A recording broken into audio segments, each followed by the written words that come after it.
morning. My name is Jonna Decino. I am the eldest of three siblings. My father died when I was 9 years old, while my sister Judy Ann was just 3 years old. But God loves us because He gave us a strong mother. To provide for the family, my mom worked hard as a sewer in a garments factory and labandera during her day off.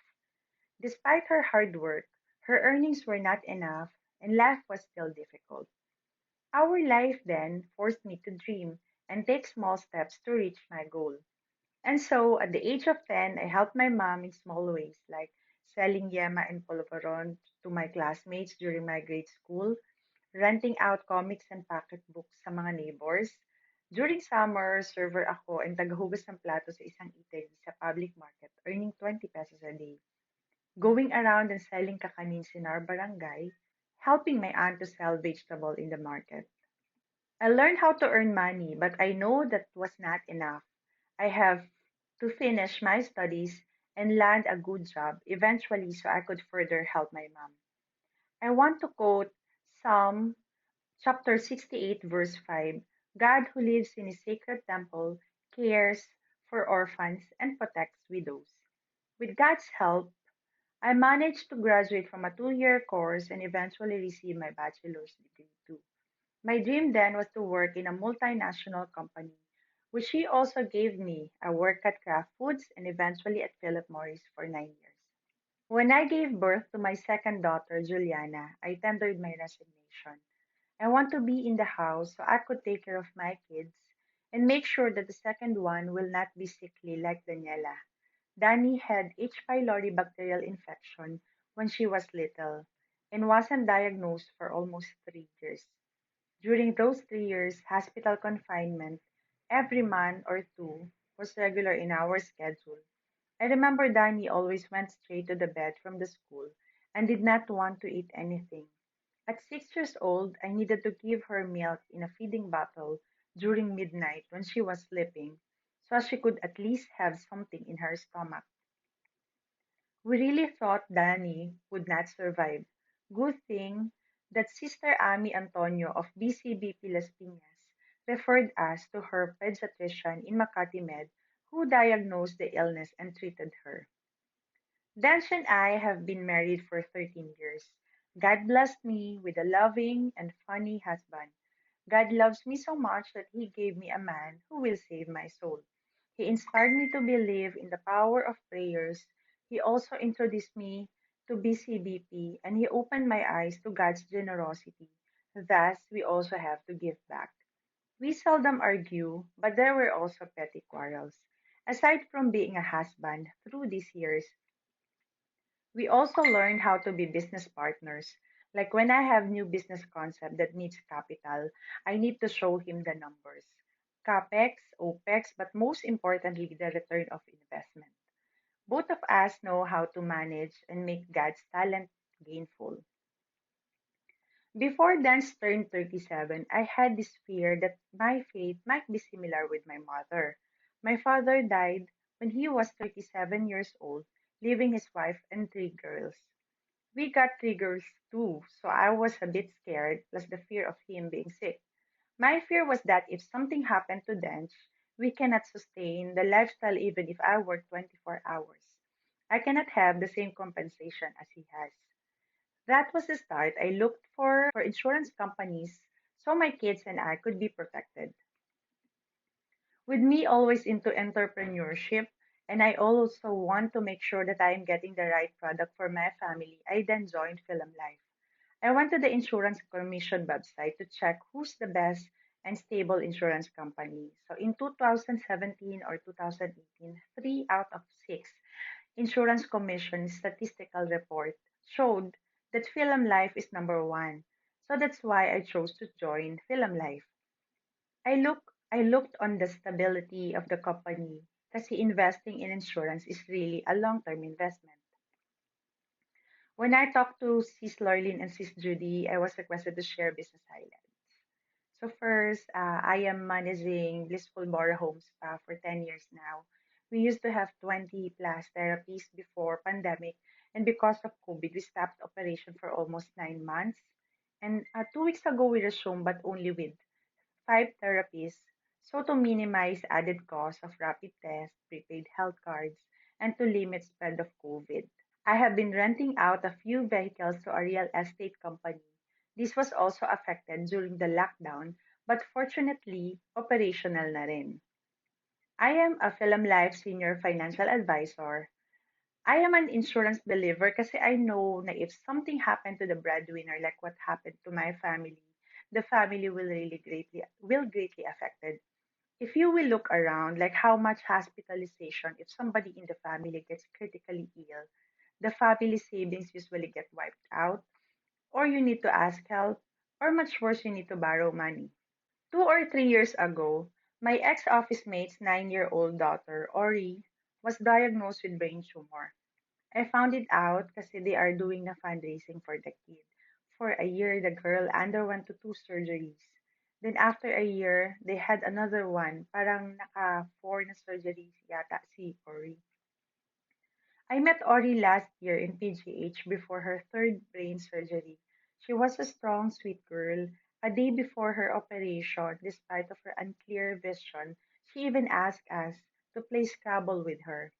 Her last few months, Ori was blind already because the tumor is getting bigger and na-cover na yung pituitary gland. Philip Morris provided HMOs to all dependents, but it has been exhausted. So the family did some fundraising.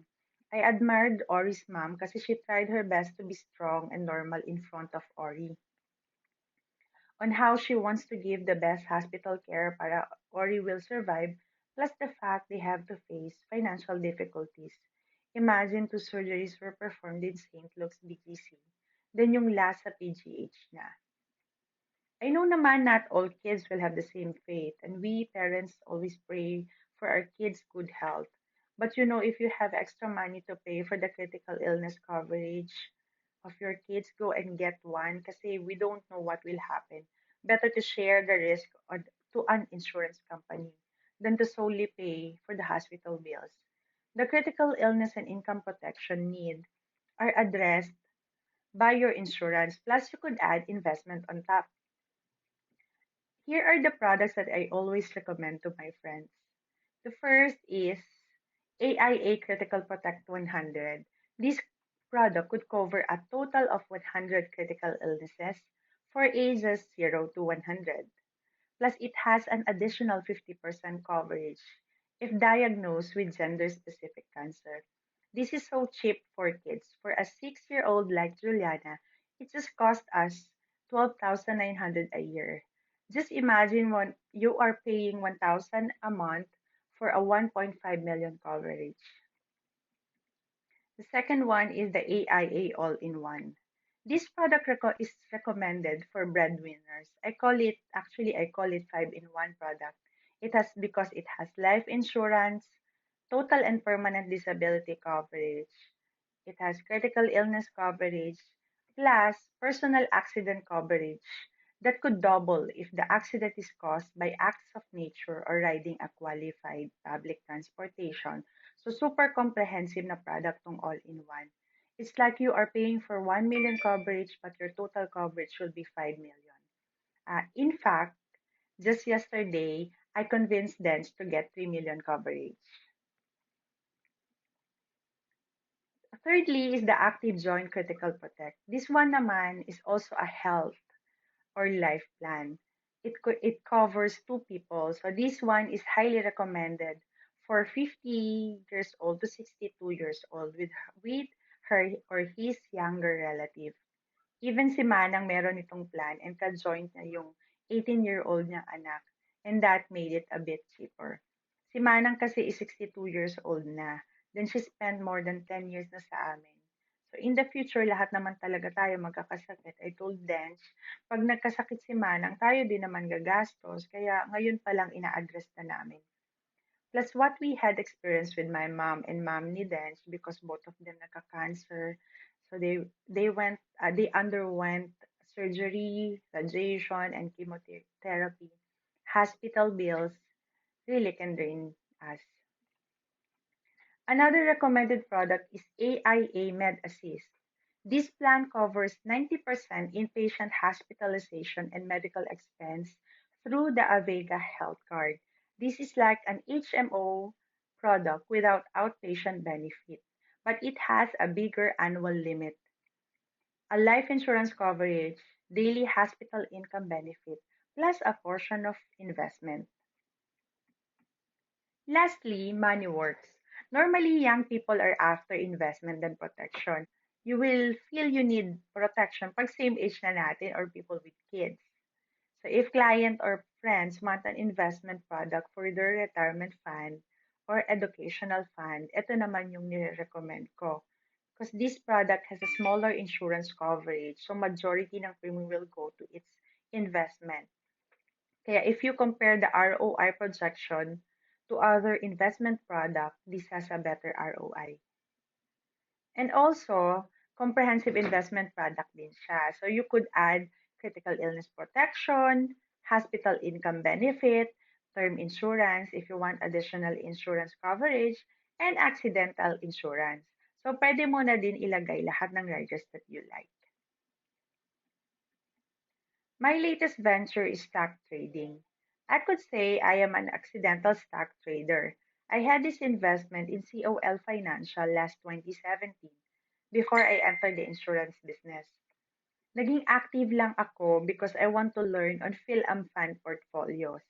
I want to make sure that my friends' money will really earn in the future. When we had the lockdown last March, PSEI closed also. Then when they opened it, talagang all the stocks went down so hard. But between April and May, recovering na. Pero bumaba palalo ng July. I felt very sick during those months kasi I'm so used of earning my own money. Tapos lahat closed. Then yung lugi ko umabot na sa 800,000.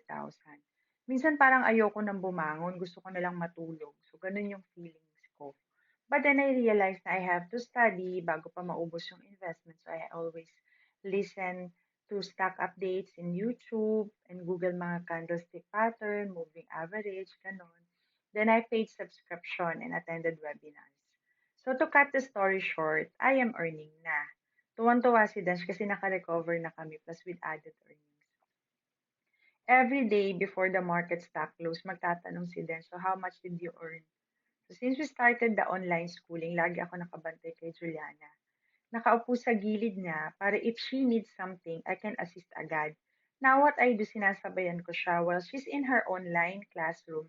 I am on her right side doing the trading naman. So habang binabantayan ko si Juliana, binabantayan naman ako ni Dench. Stock market is doing good because of the vaccine news. Plus, medyo marunong-runong na din ako. Last November 24, for example, by God's grace, I earned in one day what I used to earn in 8 to 10 months nung nagsisimula pa lang ako magtrabaho sa corporate world. In stock trading, you could earn easily, but you could also lose all your money in one glance lang. While the investment in insurance companies is highly advisable for people who have full-time work or people who wants to make sure that skilled fund managers will handle their investment. Life will never be easy. You will not have everything in life, but as you strive hard, ask God to help you make wise decisions and never give up. God will give you the provisions you need. I am a full time mother and a wife with part time ways to earn. Entrepreneurship was stilled in me during my younger years, and I think it didn't disappear. I want to quote First Peter chapter 4 verse 10. Each of you should use whatever gift you have received to serve others as faithful stewards of God's grace in its various forms.